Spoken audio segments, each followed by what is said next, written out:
Hi friends, welcome back to our channel. இன்னைக்கு தைப்பொங்கலுக்கு நான் வந்து பொங்கல் வச்சிட்டு இருக்கேங்க.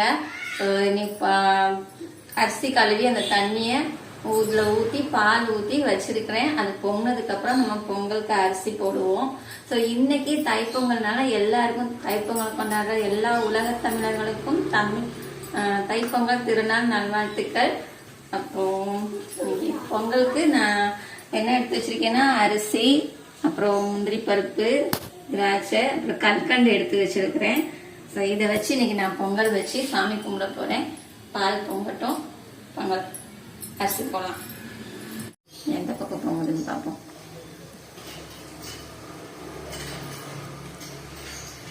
எல்லாம் குலவை போடுவாங்க கோவில்ல. என்ன போன வருஷம் எல்லாம் குலவா போட்டோம். இந்த வருஷம் வீட்டில் வைக்கிறோம், கோவில்ல வைக்காம. பொங்கிருச்சு, பால் பொங்கிருச்சு.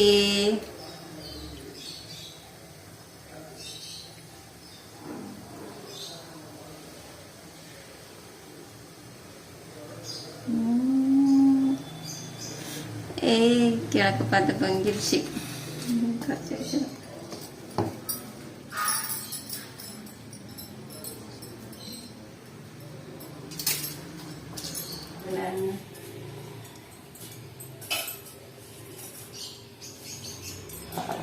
பொங்கல் நல்லா குலைவா வெந்துருச்சு. இந்த ஸ்டேஜ் வந்ததுக்கு அப்புறம் நம்ம எடுத்து வச்சிருக்கிற இந்த கல்கண்டு போட்டுக்கலாம். கல்கண்டு அப்படியே நான் முழுசா போடுறேன், கரைஞ்சிரும்.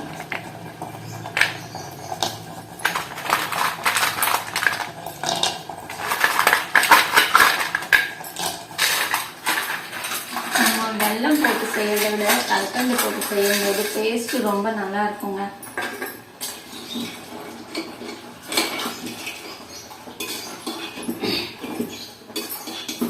வெல்லமும் கொஞ்சம் எடுத்து வச்சிருக்கிறேன், அதையும் வேணா சேர்த்துக்கலாம். ஏன்னா கலர் வந்து வெல்லம் போட்டாதான் நல்லா மஞ்சள் கலர்ல இருக்கும்.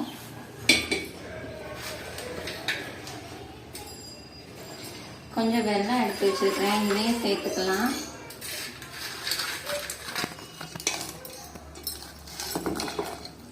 நல்லா போதும். இதுக்கு மேலேயும் போட்டா இனிப்பு ரொம்ப ஆயிடும். நான் வந்து 1/2 கிலோ அரிசிக்கு 1/2 கிலோ கல்கண்டு சேர்த்துருக்கிறேன். கொஞ்சமா வெல்லம் வந்து 4 அச்சு, சின்ன அச்சு வெல்லம் நான் சேர்த்துருக்கேன். அப்ப இது நல்லா, எப்பவுமே நம்ம கல்கண்டோ வெல்லமோ போடும்போது அரிசி நல்லா குலைவா வெந்ததுக்கு அப்புறம் நம்ம இனிப்பு சேர்த்தோம்னா நல்லா இருக்கும். ஏன்னா பாதியிலேயே அரிசி வேகாம நம்ம இனிப்பு சேர்த்துட்டோம்னா அப்புறம் சோறு அந்த அரிசி வந்து வேகாது. பொங்கல் வந்து பருக்கையா இருக்கும். பொங்கல் குலைவா இருந்தாதான் நல்லா இருக்கும். அரிசி போட்டதுக்கு அப்புறம் பச்சரிசின்றதுனால கிண்டி விட்டுட்டே இருக்கணும், இல்லைன்னா அடி பிடிச்சிடும். ஸ்டவ் சிம்ல தான் வச்சிருக்கேன்.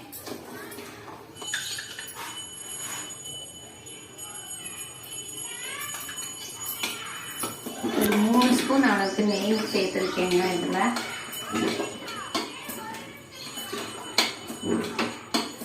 நெய் சேர்த்துட்டு இப்போ இந்த முந்திரி பருப்பு, திராட்சை எல்லாம் நம்ம நெய்ல வறுத்துக்கலாம்.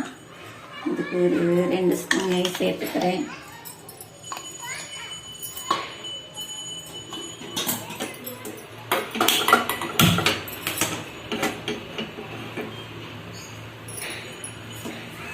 நெய் ரொம்ப ஊத்தாதீங்க, நெய் ரொம்ப ஊத்துனாலும் திகட்டும். ஏன்னா இதுவும் இனிப்பு, நெய்யும் நெய் ஸ்மெல் ரொம்ப இருந்துச்சுனாலும் சாப்பிட்றதுக்கு திகட்டும்.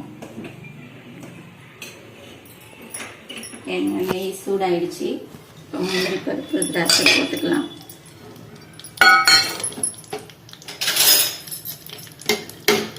போட்டு லைட்டா வறுத்துட்டு இதை வந்து நம்ம அந்த பொங்கலோட சேர்த்துக்கலாம்.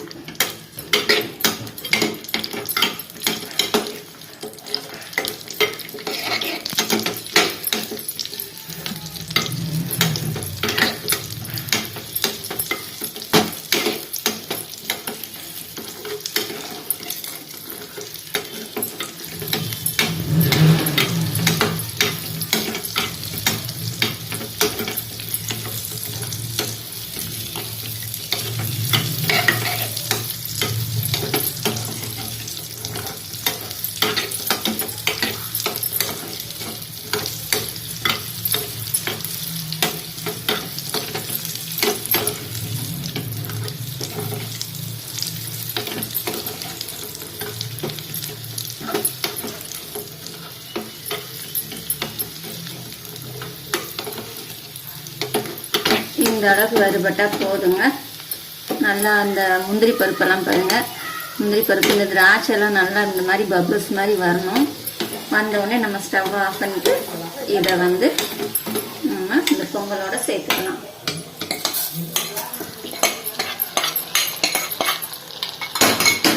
சேர்த்துட்டு இது கிண்டுனா பொங்கல் ரெடி.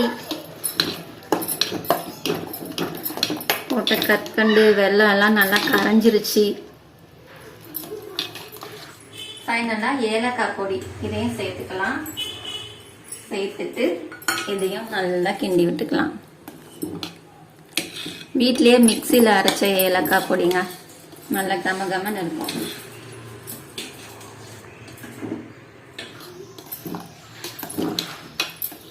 இப்போ இவ்வளோ குலைவா இருக்குல்ல, இது ஆற ஆற நல்லா கட்டி ஆயிடுங்க. பொங்கல் ரெடி. நாங்கள் இன்னைக்கு இது டேஸ்ட் பார்க்க முடியாது, சாமி கும்பிட்டு தான் டேஸ்ட் பார்க்கணும். சரி, நாங்கள் பொங்கல் சாமி கும்பிட போகிறோம். நீங்களும் எல்லாம் சாமி கும்பிட்டு முடிச்சிருப்பீங்கன்னு நினைக்கிறேன்.